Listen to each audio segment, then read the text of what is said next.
por eso que la física se relaciona hasta con la biología. Lo mismo pasa con la acústica. Mi instrumento es el oído. De la misma manera, tengo que saber las partes del oído, las funciones del oído y hasta las enfermedades que puede tener el oído.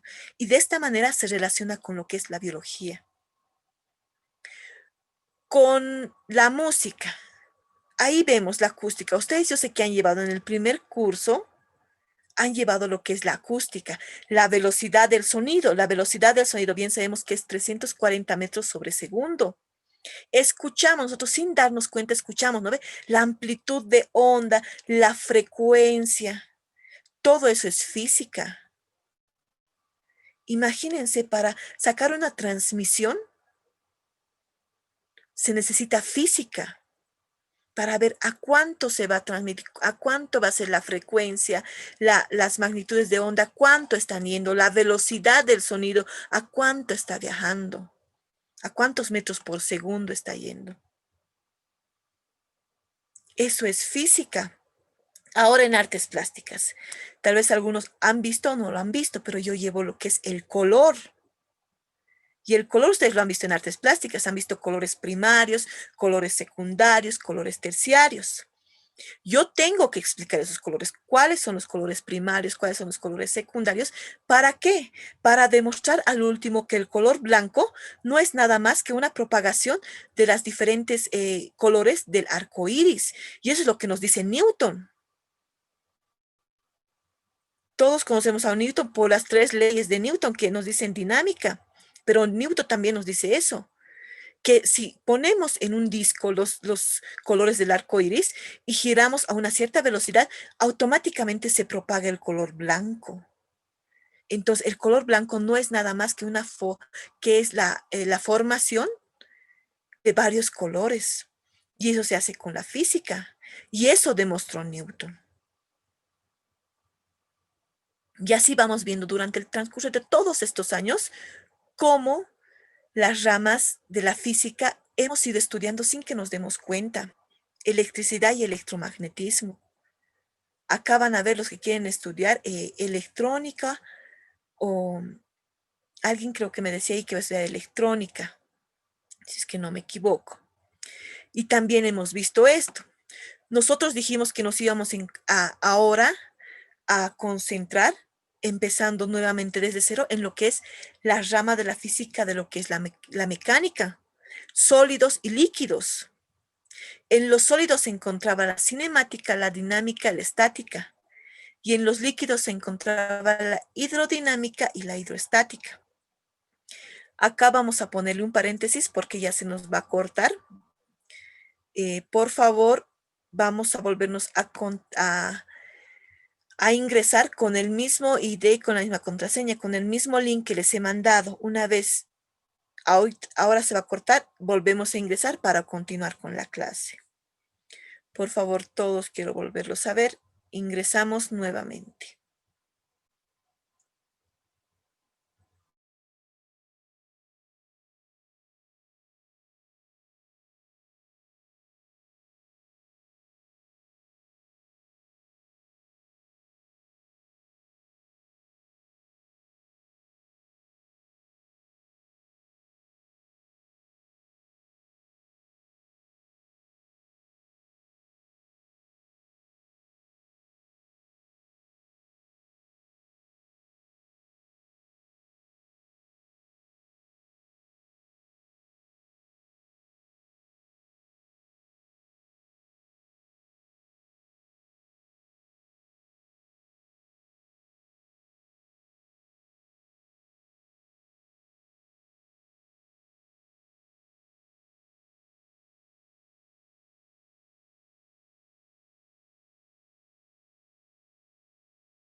Bueno, continuamos entonces, jóvenes señores. Vamos a continuar.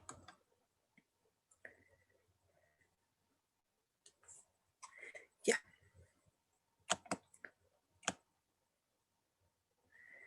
La cinemática. ¿Qué estudia la cinemática?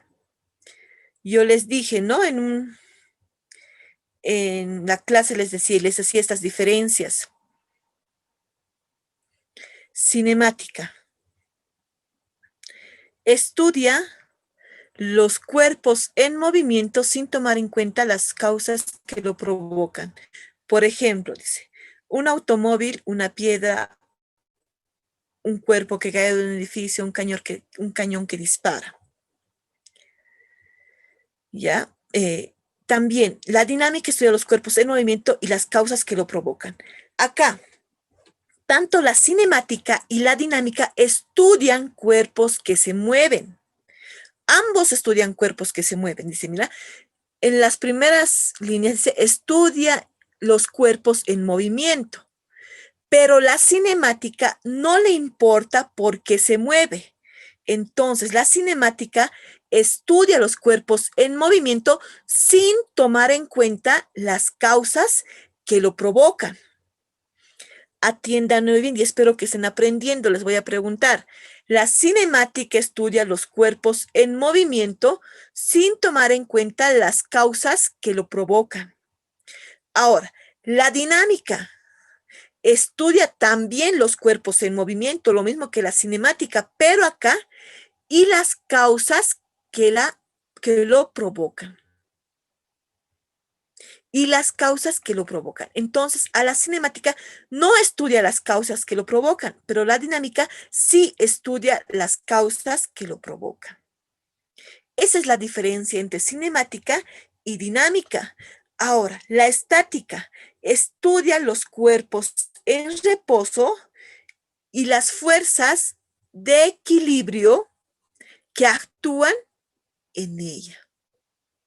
Estudia también en ella. ¿Ustedes creen que un cuerpo en reposo, que no se mueve, que está tu libro en la mesa, que está sin moverse, piensan que no tiene ninguna fuerza sobre ellas?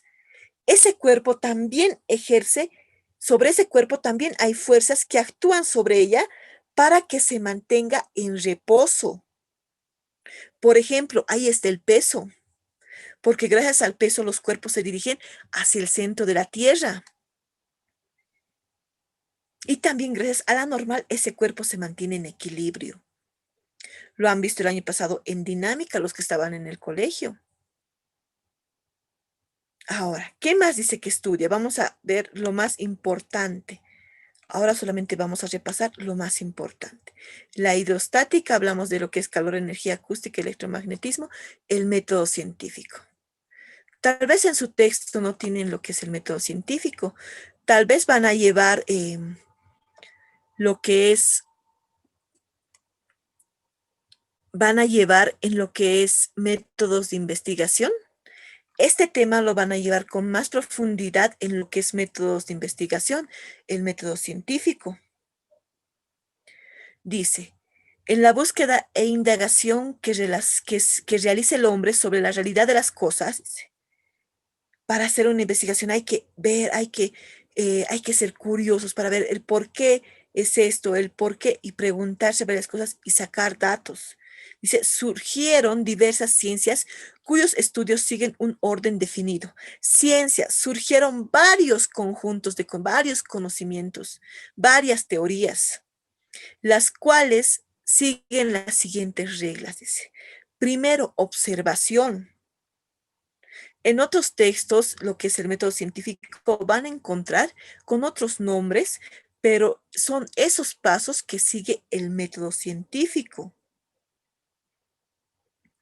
Por ejemplo, observación. Cuando se busca conocer y entender el comportamiento de la naturaleza, se hace observaciones cuidadosas de los hechos y de interés particular. Estos son realizadas en una intemperie o en un laboratorio. Por ejemplo, ahora lo que estamos viviendo es la pandemia del coronavirus.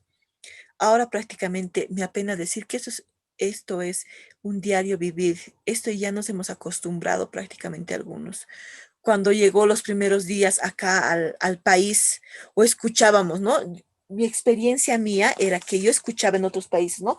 Estábamos todavía en las clases presenciales y escuchábamos, China, Italia se encuentra en esta situación. Y yo decía, qué pena, qué lamentable. O sea, yo jamás pensé que esa situación por la cual me parecía muy lamentable llegaría hasta acá, hasta nuestro país. Me parecía me parecía algo lejano porque se encontraba en Asia, en otro continente, en el viejo continente. Y me parecía muy lejano y decía, no, ¿cómo desde otro continente va a llegar hasta acá? No, en esos países siempre es guerras, revoluciones, enfermedades y acá no llega. Y eso es lo que yo pensaba. Pero fíjense ahora cómo es prácticamente para nosotros ya es el pan de cada día. Raras veces que salgo a la calle y ya para nosotros ya es común ver a la gente con barbijo, gente desinfectándose, eh, cuidándose, pero los primeros días era realmente una tragedia. Primer caso de coronavirus, todos asustados, que subió a 100 casos positivos, todos asustados. Ahora hemos llegado a los más de 100.000 casos positivos, jóvenes y señoritas. Prácticamente ya no es alarmante, pero ya no eh, asusta como en las primeras veces. Tal vez para nosotros esta pandemia nos ha afectado en nuestra vida, tal vez hemos perdido algún ser querido, tal vez se encuentra algún ser querido enfermo. Es algo que ha llegado. Imagínense allá, si hubiesen parado desde un principio, en China, si hubiesen parado desde un principio, no se hubiese expandido a todo el mundo. Los científicos sabían lo que estaba pasando, porque realizaban, y gracias a eso, y realizaban el método científico. Por ejemplo, ¿qué pasaba? Dice, el primer punto, observación. Para realizar un experimento o realizar, sacar una teoría o querer afirmar algo, tenemos que seguir los siguientes pasos. Observación. Allá en China se mostraban los primeros pacientes y los doctores veían los síntomas. Iban a ese campo de estudio. No el doctor en su casa decía, en el hospital hay un paciente que debe tener tales síntomas. No, tienen el que va a estudiar, el que está enfocado en un estudio, tiene que ir a esa naturaleza, a ese alrededor. Entonces, los médicos que iban a atender a esos pacientes veían cuáles eran las causas. Ellos decían, observaban a los enfermos, tal vez ya con los síntomas, tal vez les faltaba respiración, tal vez ya tenían síntomas, tal vez algunos muy avanzados y tal vez algunos solamente como un resfrío. El procesamiento de datos. Ahí es cuando los datos observados se registran, dice, ya sea de forma cualitativamente o de forma cuantitativa. Cualidades. Ahí el médico observaba, tiene fiebre, tiene tos seca, tiene le falta respiración. Y ahí poco a poco iba analizando. Eso es lo que hacen los médicos. Cuando vamos al médico, el médico nos observa. Primero nos observa si estamos bien, o alguien que va así feliz, señor médico, doctor, ¿cómo está? Le cuento que tengo un dolor, que me está doliendo fuerte y nosotros riendo. No, el médico primero observa cuáles son nuestros síntomas. Y eso es lo que pasa con el método científico. Tiene que haber una observación. Después nos pregunta, ¿no? ¿Cuáles son sus síntomas? ¿Qué es lo que tiene? ¿Qué es lo que le duele? A ver, dígame. Y ustedes están hablando y el doctor, aunque no entendamos sus letras, está anotando, hace el historial clínico. Está anotando ahí, si tengo los síntomas, los de allá, ¿qué decían? Tal vez tengo fiebre, tengo tos, me duele la garganta, tengo gripe o me duelen los pulmones y los médicos iban apuntando. Ellos, los médicos, no directamente podían decir, usted tiene coronavirus, porque no sabían que era eso, no sabían que era el COVID-19. Ellos no sabían. Entonces, ¿qué se hace? El siguiente paso después del procesamiento de datos, después de recolectar datos, ¿qué se hace? Formulación de hipótesis. En este caso, el científico, basándose en los datos, dice, formula explicaciones tentativas llamadas hipótesis, las cuales deben ser probadas mediante experimentos. No dice el doctor cuando ha ido ese primer paciente, digamos, o los pacientes iban, a usted tiene COVID-19. No, ellos lo han visto simplemente como un resfrío. Tal vez, señor, usted tiene un resfrío, pero vamos a seguir. Tal vez. Los doctores siempre dicen eso, ¿no? Posiblemente tenga esto. Posiblemente tenga gastritis, posiblemente esté enfermo de esto, pero sin estudios, sin laboratorios, ellos no dan un resultado concreto. Y claro, ellos dicen posiblemente, o estamos viendo, tiene los síntomas de esto. Esa es una hipótesis. Y de acuerdo a esa hipótesis, tiene que hacer diferentes experimentos para ver si es verdadero o falso. Tal vez allá decía lo mismo, ¿no? Posiblemente usted tenga una gripe, porque allá han pasado muchas gripes. Tal vez le ha vuelto esa gripe o tal vez ha vuelto esa gripe, pero siguen los laboratorios. Después de esos análisis que han tomado, lo han llevado a experimentar. Y ese es el siguiente paso, experimentación. La hipótesis no explica la razón del comportamiento, dice, del tema de análisis. Por eso los científicos buscan explicar sus observaciones realizando la experimentación respecto a sus hipótesis en laboratorio.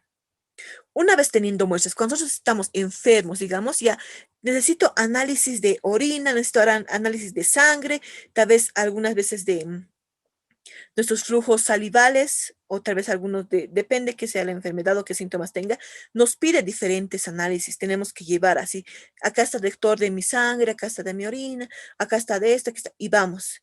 Y el doctor no simplemente al mirar, está bien, no.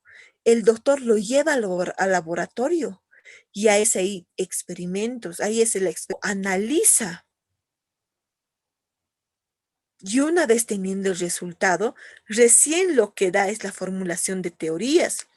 Pero no solamente tiene que hacerlo una sola vez. Lo mismo pasa, fíjense, este método científico lo vemos cada día sin darnos cuenta que estamos siguiendo los mismos pasos. Por ejemplo, en el examen de matemáticas. El examen de matemáticas. Lo primero que ustedes hacen es, hasta yo en la universidad a veces agarro, ver el examen, ¿verdad? O a cieguitas, agarra ya, profe, deme, y empieza a hacer, no. Primero observamos el examen, agarramos la hoja y observamos nuestra hoja y decimos, ay, no, esta pregunta no sé. O, esta pregunta sí sé, esto sí me ha explicado, esto recuerdo, ya, y empezamos a observar. No como que estamos sin saber, estamos resolviendo, no, primero observamos la hoja, viendo qué preguntas nos está planteando. Después, ¿qué hacemos? Si nos pide alguna fórmula, por ejemplo, en física, en vectores o lo que vamos a ver ahora, cinemática. Ese es el movimiento rectilíneo. ¿Qué fórmula era? Y empezamos a ver las fórmulas. Sacamos un resultado y empezamos a resolver, ese resultado no tiene que quedarse, jóvenes, ahí.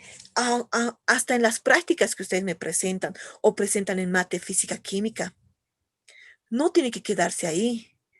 Si en un examen les sale un cierto resultado y tienen todavía tiempo, vuelvan a resolver, vuelvan a verificar.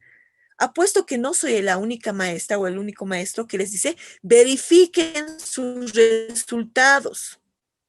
¿Eso qué quiere decir? Que vuelvan a hacer nuevamente y vean si va a salir si realmente es el mismo resultado. Tal vez rehaciendo por segunda vez, cambie el resultado. Entonces, ¿en qué he fallado? ¿Cuál de los dos es mal? Entonces, vuelven a hacer y el tercero les va a salir ahí. Ya es cuántas veces hagan y les va a salir uno de los resultados. Así es la ciencia. La matemática también es una ciencia y así es la ciencia y así es como se manejan los experimentos, este método científico. ¿Ustedes creen que el científico cuando va al laboratorio lleva Sale un resultado, entonces es esto, no se queda solamente ahí. Ustedes nos ven claros en la vacuna. ¿Cuántas pruebas están haciendo? No se están quedando conformes con una sola prueba. Están realizando hasta 3 pruebas para ver si realmente esa vacuna va a servir o